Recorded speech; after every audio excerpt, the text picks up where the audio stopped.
Bike ரைடரும் பிரபல யூடியூபருமான TTF Vasan அடிக்கடி போலீசில் சிக்கி வருகிறார்.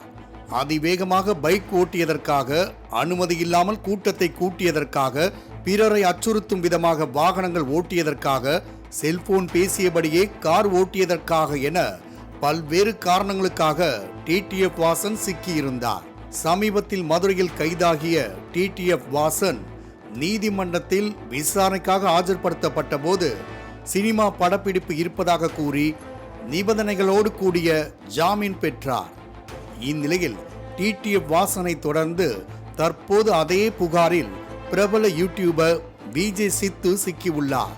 நண்பர்களோடு விளாக் வீடியோக்கள் வெளியிடுவது, மொட்டை மாடி பார்ட்டி போன்றவற்றின் மூலம் நெட்டிசன்கள் மத்தியில் பிரபலமானவர் இவர்.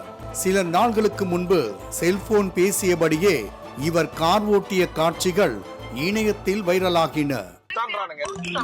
லவ் வந்ததுக்கு அப்புறம் ஏரியா சொல்லுங்க சொன்னாதான் நீ கண்டுபிடிச்சிட்டு வீட்ல இருந்து அப்பதானே கிளம்புவேன். நாங்க வந்துட்டோம், உன் தெரு முனைக்கு வந்துட்டோம். தெருமணிக்குன்னா அப்ப நான் வீட்டுல கிளம்புறாமா?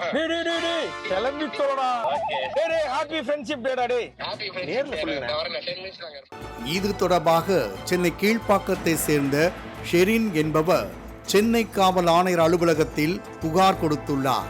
செல்போனில் பேசியபடி கார் ஓட்டும் விஜே சித்துவின் வீடியோவால் மாணவர்கள் மற்றும் இளைஞர்கள் தவறான வழியில் செல்ல வழிவகுக்கும் என குறிப்பிட்டுள்ளார்.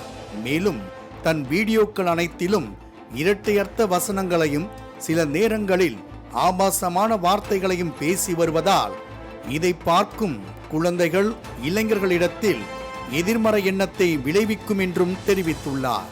இந்த நிலையில் போக்குவரத்து விதிகள் மற்றும் சட்ட விதிகளை மீறிய விஜே சித்து மீது நடவடிக்கை எடுக்குமாறு ஷெரின் புகார் கொடுத்துள்ள நிலையில் டிடிஎஃப் வாசனை தொடர்ந்து விஜே சித்துவும் இப்போது சர்ச்சையில் சிக்கியிருப்பது பிற யூடியூபர்கள் மத்தியில் இழியை ஏற்படுத்தி உள்ளது.